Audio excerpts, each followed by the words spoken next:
Hey everyone, and welcome to a banner analysis of our Choose Your Legends 2 winners, The Arrival of the Brave, featuring some powerful ults for Veronica, Celica, Ephraim, and Hector. I'll be going over stats, skills, allies, weaknesses, and some builds for these amazing units.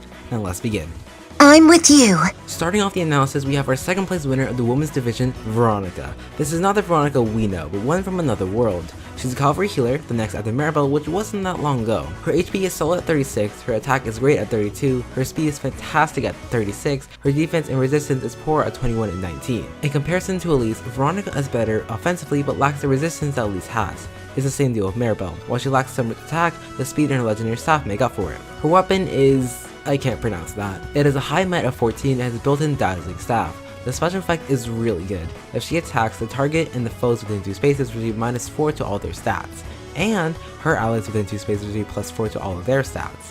It's incredibly useful for supporting your allies and taking out the foes. Her assist is Recover, arguably the best healing assist at the Rehabilitate. Her special is the brand new and amazing Wind Fire Balm.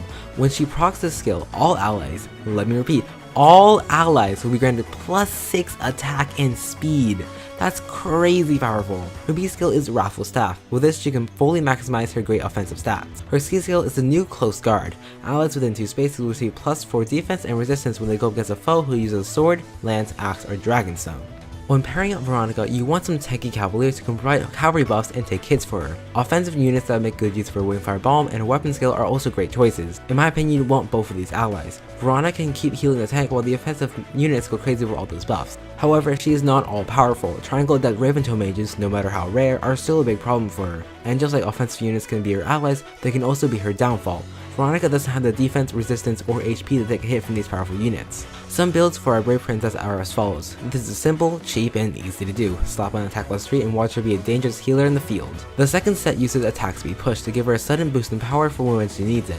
With double savage blows, she can easily turn the tide in battle by buffing, debuffing, and being a savage. However, she has no way of healing herself, so that push is kind of a one-time thing unless you run Live to Serve in the seal slot. By Miller's grace! Our first place winner of the women's division is none other than Celica, the warrior priestess, this time wearing the outfit from Guidance Celica. She boasts a solid 38 HP, a good 33 attack, an incredible 39 speed, and a decent 29 defense and poor 24 resistance. Thankfully, Celica doesn't have to worry about her stats affecting her arena score, but she does have to worry about other sword fighters. Celica faces some challenges such as Ira. While Celica has more speed, Ira can run a better mixed phase set. She even faces trouble against her evil self. While she has superior speed, Fallen Celica has a sweet 35-35 offensive spread. However, the weapons can really make a difference. Carla, however, beats Celica in raw offensive power but lacks in other stats. Celica does have a royal sword and double line skill that keeps her up. Soleil is pretty close to Celica, but just like Carla, Celica has 2 skills that keep her strong in the face of other sword fighters. Her weapon is the one and only royal sword. It grants +3 speed, which keeps her a consistent 42 speed. And if the unit is in 2 spaces of an ally, she'll get +1 cooldown charge when she attacks. So instead of dropping by 1, it drops by 2. It's similar to Heavy Blade or Flashing Blade but works with allies. So, Ally Blade. Her special is Gale Force. Even though it has a 5-turn cooldown, Celica with the royal sword drops it incredibly fast. Her A skill is newly upgraded Death Blow 4. Did you know it's inheritable? You can give it to Reinhardt! And just when I thought he couldn't get any more powerful. That aside, it gives her +8 attack when she initiates combat, and that's a lot of power. Her B skill is her beloved Double Line. Celica already finished her queenly paperwork in style, well, he was trying not to drown from all those papers. Myson taught him how to fight, not how to be a king. Jokes aside, it has the same effect as Alm's Falchion Refined. When Celica is at 100% HP, she'll attack twice in a row and take 1 damage afterwards. Just like it did for Alm, this bumps up Celica to insane levels of power. But it gets better. Her C skill is Attack Tactic. With this skill and Death Blow 4, she reaches 63 attack. With Double 11, she hits that twice.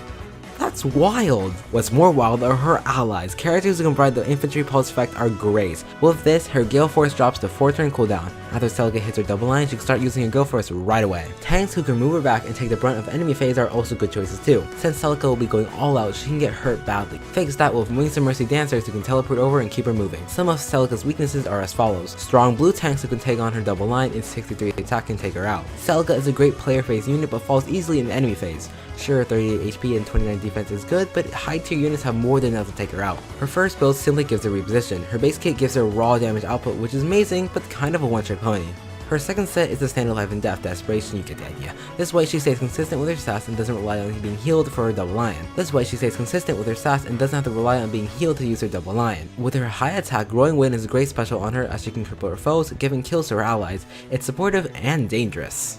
No time to waste. Our second place winner of the men's division is Ephraim. For this event, our Sacred Twin picks up an axe. I have made so many mistakes because I keep thinking he's a lance unit. Ephraim has a strong 46 HP, a high 38 attack, a decent 27 speed, a high 37 defense, and a decent 26 resistance. Those are some fantastic stats, but even with them, he faces some competition. Ephraim outclasses original Hector in terms of stats. The only difference is in HP, which is fine. He's a bit more balanced compared to Love Abound's Hector. Hector here has more defense and HP, while he lacks some resistance and speed. For some serious competition, look no further than legendary Hector. While Hector is min-maxed to focus on his attack, Ephraim still has his Garm and a solid 27 speed stat. Both are incredibly strong and both are serious contenders for your green slot. Ephraim's axe is the legendary Garm. It grants +3 attack, which makes it a 19-man weapon. Its special skill is wild. If Ephraim receives a buff from a skill like a rally, hone, or extra movement, then he is guaranteed to make a follow-up attack, no matter the phase. That's insanely powerful, but do note it has to be a bonus. Drive, spurs, goads, and wards do not work with this weapon. His special is Draconic Aura, and with his Garm and in base 38 attack, you best believe is going to do heavy damage. His A skill is Close Defense. This helps his bulk and turns into a strong enemy phase unit if need be. His B skill is New Special Fighter. At the start of combat, if Ephraim is above 50% HP, then he will get +1 special cooldown charge and the foe will get -1. This skill combined with his Garm is Bold Fighter, Vengeful Fighter, and Guard all at once. Ephraim is not someone you want to mess with.